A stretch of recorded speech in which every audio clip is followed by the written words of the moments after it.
Alors, application de la loi de Snell-Descartes qu'on a découvert au dernier cours. Donc, un rayon lumineux passe de l'air à un autre milieu transparent.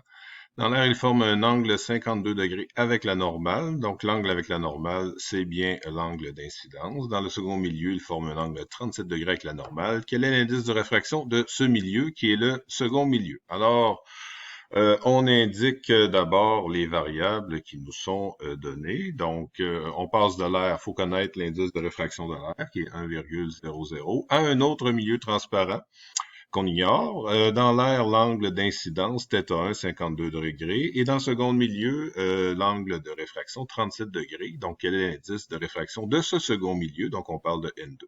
Ça va? Donc, la loi de Snell-Descartes, la voici.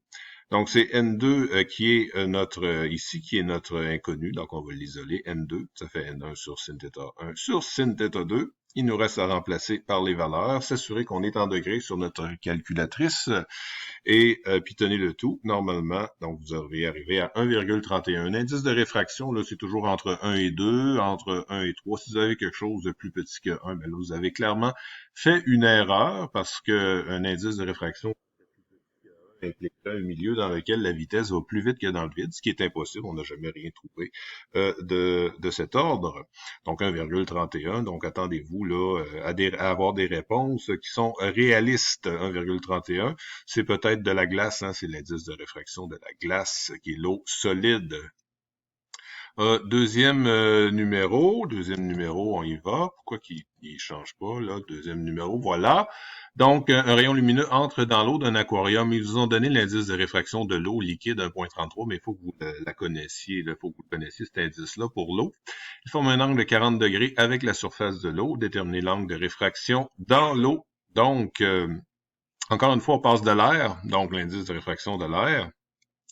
50 degrés, θ1, l'angle d'incidence. Pourquoi 50 degrés? Bien parce que voyez-vous, le 40 degrés qui est donné ici, c'est l'angle avec la surface. Hein?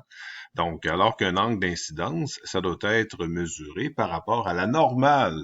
Donc, s'il fait 40 degrés avec la surface, ça veut dire que l'angle d'incidence va être 90 moins 40 degrés, donc 50 degrés qu'on a ici. Ça va? On a l'indice de réfraction du deuxième milieu, qui est l'eau, donc 1,33. On cherche θ2. Alors, on applique notre loi de Snell-Descartes ici. Je dois isoler θ2, hein, c'est mon inconnu. Mais j'irai pas trop vite, je vais d'abord isoler sin de θ2. Ça va? Donc, je vais diviser par N2 de l'autre côté. Ça va comme ça ici. Et là, après ça, je vais faire le arcsin, arcsinus. Donc, le θ2 va être égal à arcsinus. Eux autres, ils l'ont indiqué là, ici, là, à l'américaine, sin -1, je préfère arcsinus. Donc, arcsinus de N1 sin θ1 sur N2. On remplace par nos valeurs. Et puis, encore une fois, on s'assure qu'on est en degrés. On pitonne le tout et on obtient 35 degrés. Encore une fois, hein, vous ne pouvez pas avoir d'angle négatif, vous ne pouvez pas avoir d'angle supérieur à 90 degrés. Donc, 35 degrés, ça a bien du bon sens.